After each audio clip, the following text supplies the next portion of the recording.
nos estaba contando algo interesante. Yo no sé si por ahí el equipo de producción nos puede poner en pantalla nuevamente a Ron Geffner. Ron, I was talking to the audience about the incident we got yesterday, and obviously I was telling them who you are again, reminding them your actually important experience on the regulator, the Securities and Exchange Commission. Not only that, you and your partners have been able to substantiate a great law firm that up to some point advised hedge funds, private equity, and everybody that would like to be having a strong position legally. You were telling us yesterday when unfortunately the incident happened about the cryptos, funds, the blockchain. There is a lot of things happening in that sector. And if you see the markets today, we're tanking, and I know you are not immune, you also have investment in the markets. The gold and the Bitcoin are going up, and a lot of people are saying that probably crypto is the new frontier. So what is happening in the industry with regards to the digital assets, and legally what you're seeing in the new incoming entrepreneurs asking your services to put funds out there? Thank you. First of all, yet again, thank you for having me, and it's good to be able to hear you today. So, so when I was at the SEC, I used to be in the enforcement division. It predated the creation of cryptocurrencies. When the government has been trying to wrap their head around how to deal with the industry and balance the protection of the public without making it too challenging to stifle the growth of the industry. And it's really finding the right balance. And that's where we started to speak yesterday. If you overregulate it, you cripple it. If you underregulate it, you risk having rampant fraud. So the government's current thinking with the new presidential administration and the appointment of a new chairman at the SEC appears to be lessening regulatory burden, period, but in particular with regard to cryptocurrency. Meme coins are now not deemed to be securities. They're looking at how there could be some sort of format of safety without deeming, I think, cryptocurrencies to be securities and having to be governed in the same way as normal stocks and bonds. That's where we're at. How they're going to do it, there's speculation. Some of the speculation is that the SEC may recommend the creation of a self-regulatory organization known as an SRO, and it will then adopt rules and regulations governing the cryptocurrency community.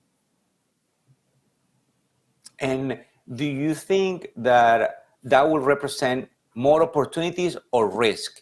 Taking into consideration that I don't know if everybody will follow the SRO, as you mentioned, self-regulatory organization rules, and that we've been seeing a lot of fraud in the industry in the early stages.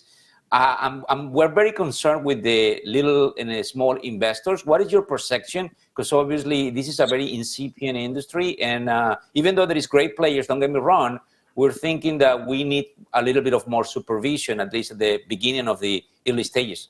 So this is how I look at the world, Victor, and you and I have known each other now for quite some time. You've known me ever since I've had gray hair. So don't invest in something unless you understand it, or unless you are willing and able to lose your entire investment. That applies not only to cryptocurrency, it applies to all forms of securities or other businesses you might write a check. Now, what distinguishes retail from institutional is whether retail really knows how to conduct proper diligence or research. So it's if somebody's coming to you for a token offering, and you know nothing about it, nothing about the industry, nothing about the people supporting it, nothing about the people surrounding it, either find somebody, hire somebody that knows more than you about it, or fight the urge. You're most likely not going to get rich quick. The people that seek to speculate are more likely, especially in the public sector, they're more likely to lose their money. I see. And listen, now to finish, Ron, one of the things that I forgot to ask you yesterday is that because of the new order, the new world, the reset that the administration is putting with everybody out there with regards of tariff, the perception is that the Americas, I mean, I think North America, Central and South, will be more connected than ever. And obviously, our show is being seen by portfolio managers, analysts, people that belongs to the fund investment community. What, if any, are your suggestions towards that? Because we've been seeing LPs more willing to hear the Brazilians, the Mexicans, the Chileans, Peruvians, Colombians, because they think that it's going to be opportunities in this corridor, and they are looking for managers able to secure, capture alpha, and exploit inefficiencies. Now, I'll address your question, carving out tariffs. With regard to the tariffs and the volatility, the effect it's had on the market is no one really knows what the policy is going to be tomorrow. And it is hard to make intelligent decisions because you're basing it on some data that theoretically is fixed and some data that theoretically is dynamic. If you can't predict the fixed data, such as the tariffs, it makes it harder for people to make long-term investment decisions. But with regard to the Americas working more closely together over the last 25 years that I've been working at and having founded Sadis and Goldberg, I've seen more and more interaction with the United States and Mexico, and United States and Canada, and LATAM and Central America. So we see more and more of it cross-border work. We are routinely working with Mexican domiciled businesses, Canadian domiciled businesses as well.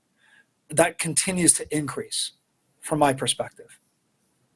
Ron, thank you very much for coming back today, and I wish you have if we don't talk first, Good Friday, nice weekend, and definitely we will be speaking with you because we want to bring you to the show as any change happen with the crypto war and everything on the legal aspect of the capital markets. Thank you very much. Have a great day. And I wish good health and good financial success to all of your listeners.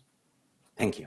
Bye. Bueno, ustedes escucharon lo que nos estaba explicando Ron Geffner. Él es partner, como se diría, socio, abogado de una de las firmas más importantes en ese aspecto que está allí. Y yo creo que es importante